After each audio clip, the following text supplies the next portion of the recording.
अकिवाट येथे स्वर्गीय बाळासाहेब ठाकरे यांना अभिवादन। हिंदुत्वाच्या विचारधारणेला सदैव पाठबळ देणारे स्वर्गीय बाळासाहेब ठाकरे यांची 8वी पुण्यतिथी यानिमित्त अकिवाट शिवसैनिकांच्या वतीने अभिवादन करण्यात आलं। सर्ववासी बाळासाहेब ठाकरे यांच्या प्रतिमेचं पूजन शिवसैनिक बाळासिंग राजपूत सर शिक्षक सेना तालुका प्रमुख यांच्या हस्ते पूजन करण्यात आलं।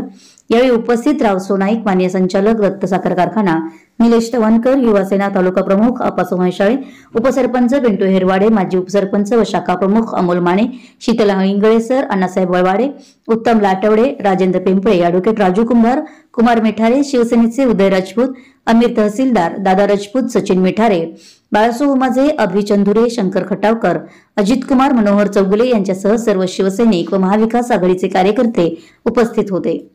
विशाल क्रांती न्यूज प्रतिनिधी सचिन मठपती। आज 17 नोव्हेंबर तमाम महाराष्ट्रातील शिवसैनिकांच्यासाठी हा दुःखाचा क्षण आणि दुःखाचा दिवस।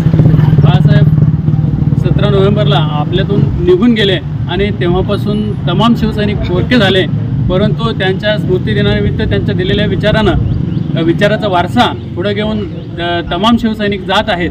आणि या स्मृतिदिनानिमित्त या ठिकाणी उपस्थित गावातील शिवसेनाप्रेमी, शिवसेनेवरती बाळासाहेबांच्यावरती प्रेम करणारे उपस्थित राहिले, त्याबद्दल मी त्यांचं शिवसेना अकिवाट शाखेच्या वतीनं आभार व्यक्त करतो आणि संपूर्ण शिवसैनिकांच्या माध्यमातून बाळासाहेबांच्या स्मृतीला विनम्र असं अभिवादन करतो आणि मी थांबतो। जय हिंद, जय महाराष्ट्र।